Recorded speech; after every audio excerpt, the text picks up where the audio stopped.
సోదరులారా, అతి పవిత్రమైనటువంటి రమదాన్ మాసం అతి దగ్గరలోనే ఉంది.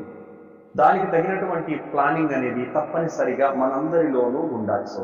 సోదరులారా, ఇహలోక జీవితంలో మనం చేసే ప్రతి కార్యం వెనకాల ప్లానింగ్ అనేది తప్పనిసరిగా ఉంటుంది. ఒక వ్యక్తి ఇల్లు కట్టుకుంటున్నాడు, తప్పనిసరిగా ప్లానింగ్ వేసుకుంటాడు. ఒక వ్యక్తి పెళ్లి చేసుకుంటున్నాడు, దానికి తగిన ప్లానింగ్ వేసుకుంటాడు. ఒక వ్యక్తి చదువుకు, ఉద్యోగానికి, తాను చేసే రోజువారి కార్యకలాపాల ప్రతి దాని వెనకాల కూడా ప్లానింగ్ అనేది తప్పనిసరిగా ఉంటుంది.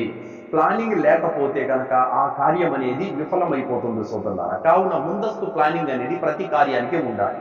అదే విధంగా అతి పవిత్రమైనటువంటి రమదాన్ మాసంలో ఉన్న సకల శుభాలను పొందడానికి ప్లానింగ్ అనేది తప్పనిసరిగా చేసుకోవాల్సినటువంటి అవసరము ఉంది సోదరులు. ఆ ప్లానింగ్ లేని కారణంగానే చాలా మంది అతి పవిత్రమైన రమదాన్ మాసంలో ఉన్నటువంటి ఎనలేని శుభాలను, అనేక కారుణ్యాలను, అల్లాహ్ యొక్క అనుగ్రహాలను ఊరికనే కోల్పోతూ ఉంటారు. కావున తప్పనిసరిగా ప్లానింగ్ అనేది అవసరం సోదరులు.